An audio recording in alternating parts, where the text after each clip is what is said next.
अस्सलामु अलैकुम वरहमतुल्लाहि वबरकातुह। मोहतरम भाइयों, बुज़ुर्गों, दोस्तों, गुज़िश्ता जुमा हरम मक्की में एक ऐसा वाक़या पेश आता है जो पूरी दुनिया के लोगों की तवज्जो अपनी तरफ खींच लेता है। हमारे मुल्क में मैं देख रहा हूँ कि लोग उससे लाइल्म हैं, बहुत सारे लोगों को उसके बारे में पता भी नहीं है, लेकिन ये हमारी ज़िम्मेदारी बनती है, चूँकि इस वाक़ये में जो एक अहम पहलू है मुझे वो आगे चलकर उजागर करना है और उस पर थोड़ी सी रोशनी डालनी है। एक आदमी जुमा के दिन इमाम हरम वो मिंबर पे खड़े हुए जुमा का खुतबा दे रहे हैं और एक आदमी दौड़ते हुए इमाम हरम की तरफ आगे बढ़ता है और मिंबर की सीढ़ियों को तय करता है। तो अचानक वहाँ पे जो मौजूद सिक्योरिटी गार्ड है वो उसको पकड़ लेते हैं और फिर वो ज़ोर ज़ोर से चिल्लाना शुरू कर देता है कि मैं इमाम महदी हूँ, मैं इमाम महदी हूँ। वो अपने महदी होने का ऐलान करता है। बहरहाल सिक्योरिटी गार्ड वाले उसको हरम मक्की से बाहर ले जाते हैं, जो उनकी गिरफ्त में आ चुका है। बात की इत्तलात ये है कि वो इंसान अभी भी जो है वहाँ के पुलिस की गिरफ्त में है। अब यहाँ पे असल जो मसला है वो ये है कि ये शख्स जिसने अपने महदी होने का ऐलान किया था, इसने ऐसा क्यों किया? या पहला शख्स है? ऐसा नहीं है।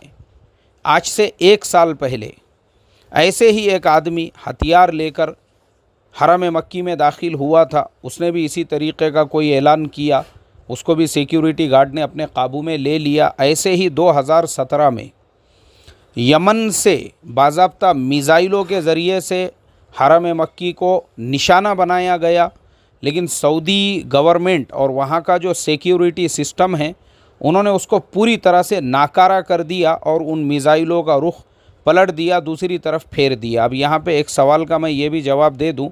बहुत सारे लोग कमेंट्स कर रहे थे कि मौलाना सऊदी गवर्नमेंट ने यमन को बर्बाद कर दिया और उन्होंने अटैक किया और ऐसा किया और वैसा किया, उस पर रोशनी डालो।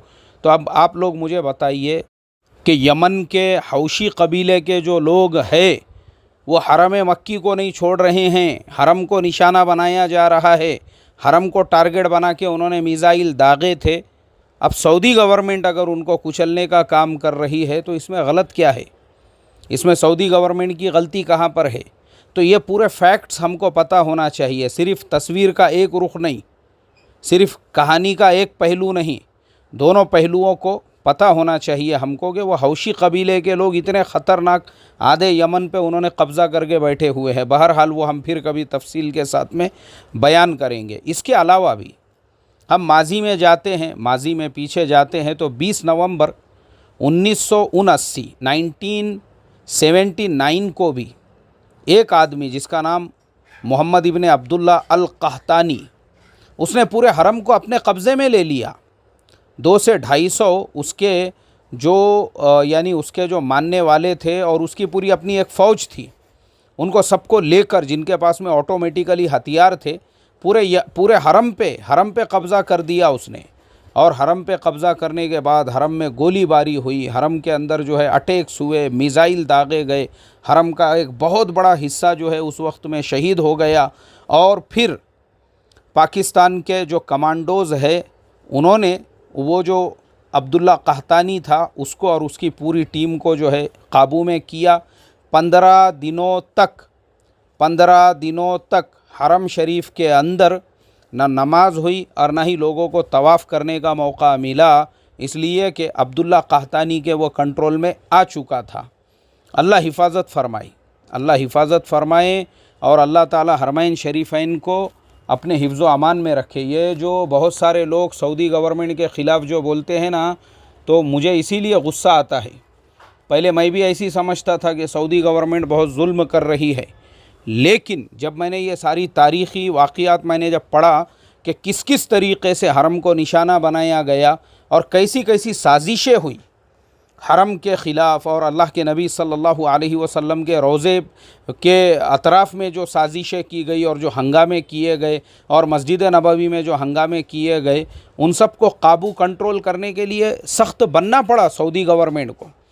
सऊदी गवर्नमेंट अगर इतना सख्त नहीं बनती थी तो ये हर 8 दिन को एक महदी जो पैदा हो रहा है, ये तो खिलौना बना देते थे हरमैन शरीफैन को।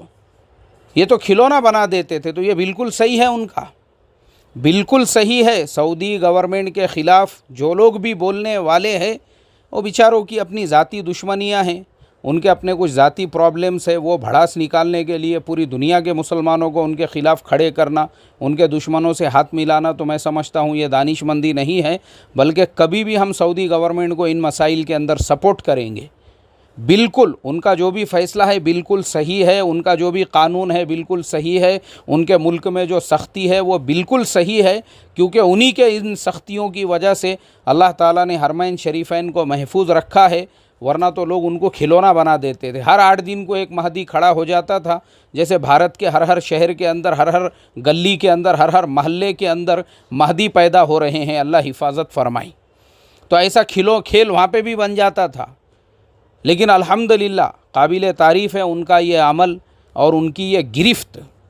پہلے میرے بھی بیانات ہیں میرے چینل پہ، آپ دیکھ سکتے ہیں، میں نے بھی پہلے جو ہے بہت ان کی مخالفت میں، جب یہ ساری تاریخ اور یہ سارے حالات اور دنیا کے سیاست کو جب ہم نے سمجھا اچھی طرح سے کہ نہیں بالکل صحیح ہے، جو حالات مصر کے اندر آئے کہ یہودی سازشوں نے پورے مصر کو توڑ کے رکھ دیا، آج دیکھو مصر میں پورا غربت کا بول بالا ہے، کیا فائدہ ملا؟ جو مصر کے اندر جو ہنگامے ہوئے 2011 کے اندر، کچھ نہیں ہے، سینکڑوں لوگوں کی جانیں چلی گئی اس کے اندر اور ملک برباد ہو گیا۔ لیبیا کو برباد کر کے کیا ملا؟ جو وہاں پہ ایک بہترین حکومت چل رہی تھی، اس کے علاوہ دیگر عرب ملکوں کے اندر بھی یہی پروگرام، یہی پلاننگ تھی کہ وہاں پر لوگوں کو بھڑکایا جائے، لوگوں کے اندر جو ہے انقلاب کے نام پر جو ہے حکومتوں کے خلاف کھڑے کر کے ان کو پوری طرح سے بنجر، ان کو پوری طرح سے برباد کیا جائے۔ یہی پلاننگ، یہی سازش سعودی میں بھی چل رہی تھی، لیکن قابل تعریف ہے وہاں کی گورنمنٹ جس نے یہ ساری چیزوں کو، یہ ساری سازشوں کو کچلنے کے لیے ایسے سخت اقدامات کیے ہوئے ہیں۔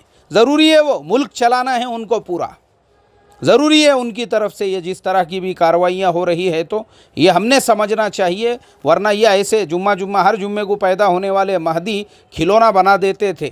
آج ہم ہی دیکھو جن شہروں کے اندر ایسے مہدی پیدا ہو چکے ہیں، وہاں کے جن لوگوں کا کام تھا وہ اس مہدی سے مناظرہ کرتے، اس سے مقابلہ کرتے، تو وہ واٹس اپ کے اوپر بیٹھ کے آپا کھیلنے میں لگے ہوئے ہیں۔ آپا واٹس اپ کے اوپر، سوشل میڈیا کے اوپر، اللہ حفاظت فرمائے اور سمجھ عطا فرمائے۔ اس لیے میرے محترم دوستو، بس میرے اس بات کا خلاصہ یہی ہے، یہ فتنوں کا زمانہ ہے، یہ اس طریقے سے حرم میں مکی کے اوپر اٹیک ہونا، حملہ ہونا، یہ بہت بڑا حادثہ ہے۔ اللہ تبارک و تعالیٰ سے دعا فرمائیں، اللہ ایسے پیدا ہونے والے جھوٹے مہدیوں سے امت کی حفاظت فرمائیں، اور جن کا کام ہے ان مہدیوں کو منہ توڑ جواب دینے کا، اور جو واٹس اپ پہ آپا کھیلنے میں لگے ہیں، ان کو ہدایت اور صحیح راستہ عطا فرمائیں۔ السلام علیکم ورحمۃ اللہ وبرکاتہ۔